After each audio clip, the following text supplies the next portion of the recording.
Hello and welcome to episode 72 of Dunk's Movie Corner or Dunk's Movie Corner Pod or Podcast. If you're new, this is a quick little recap of what I watched in a week.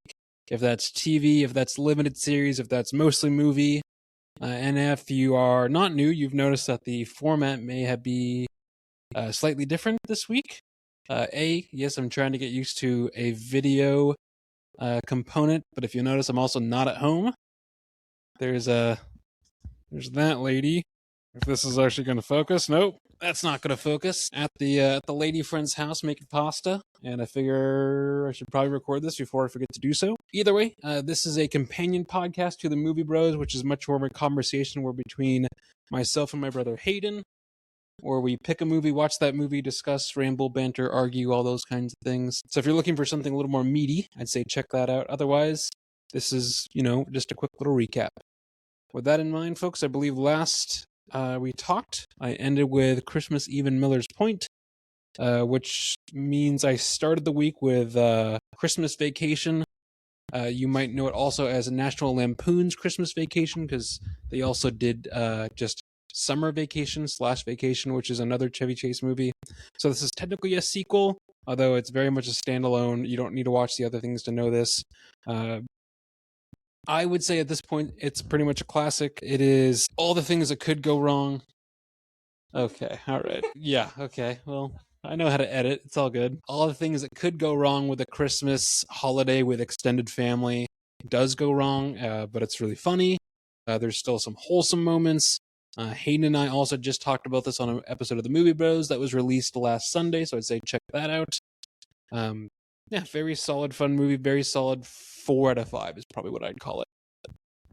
From there, I rewatched Elf, which Hayden and I just recorded this evening, because all this month we're trying to do Christmassy holiday movies. And obviously I'd say listen to the episode that's released this coming Sunday for all of our thoughts on this. But I think this is such a good movie that it became so popular that it was so overplayed that I don't find it interesting anymore to watch. It's not even like the cozy watch every year Christmas movie for me. Like I just kind of tune out. So Deschanel is great. Will Ferrell, I think for the time 2000 and I think is great. James Caan going against character type where he used to be in like The Godfather and Thief and things like that, and he does this like very wholesome comedy is totally different. Either way, I feel like the amount of people who have never seen Elf is pretty small at this point, but if you haven't seen it, it's worth seeing. It is a classic for a reason, I think. I also watched Mrs.Doubtfire for the first time this week. I watched it at work. B, I watched it at work on TV, which means there's commercials, and it was also muted, so no sound. So I'm counting it as I watched it, because I did watch literally the whole thing. It just took extra long. But it's, I don't know, maybe there's an asterisk there or something.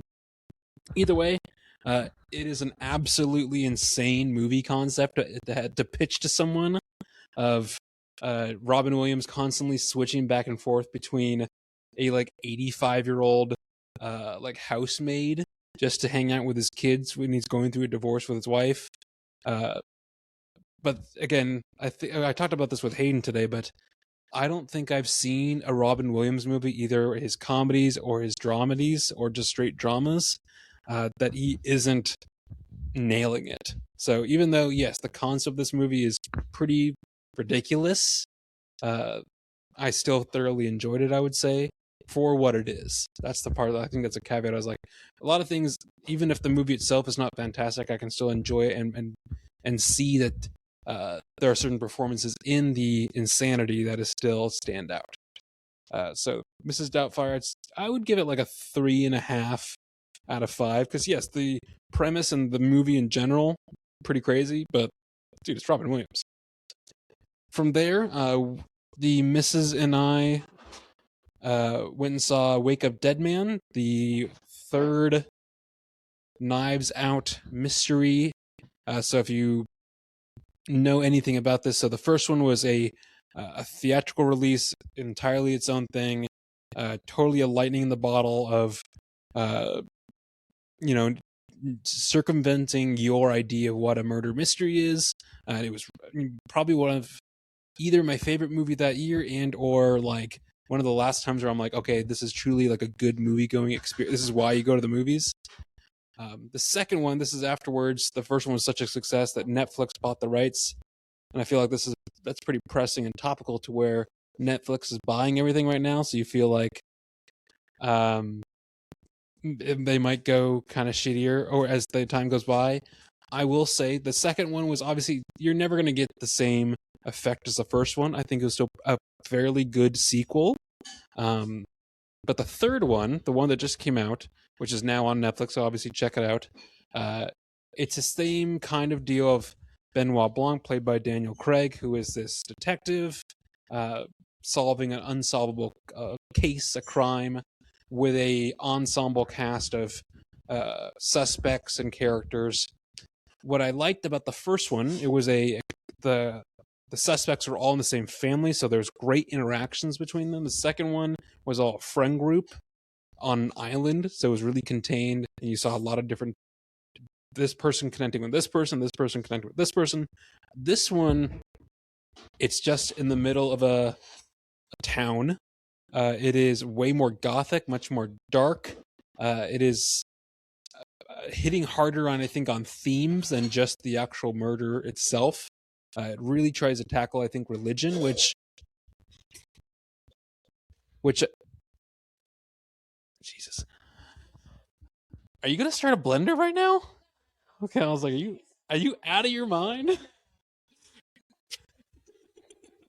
I tried to preface this. Yeah, the joys of yeah. Anyway, this one is a much more serious movie. There's not as much comedy to it, but the main thing I thought it was lacking, which I still think it's a good movie, it looked amazing, the music was good, the acting was good, but it just wasn't, I thought, enough interaction between the ensemble characters. It felt very much it's detective and the main guy's character, main character's story, and that's it. At least the first one, second one somewhat, but this one not as much. Was it felt like it was the focus was much more spread out. So I still like it. I think I'd like to watch it again. Maybe not immediately. I think I need to sit with it, but I'd like to watch it again. We watched it at a theater that was made in the 40s, and some of the mechanics of the theater, I thought, sometimes that can be a positive. I thought this was where some things needed to be updated for the movie-going experience to be actually good. But it was not a full price, like $20 a ticket nowadays, which is also insane. This was like $11 a person plus tax. So either way, that is what I watched this week. The occasional Bob's Burgers while I'm doing something else in the background. And this is roughly the amount of time I usually aim for these to be, about 10 minutes or so. If you have thoughts on these, if you have comments, complaints, compliments, if you want more or less of the video stuff, if you want more or less of that person in the background rummaging around in the cabinets, yeah, let me know. There's comment sections, there's DMs for a reason. Otherwise, check out Christmas Vacation this last week from the Movie Bros, and check out Elf this coming week as we prepare more and more for the upcoming holiday. And I'll chat to, with, or at you all next week.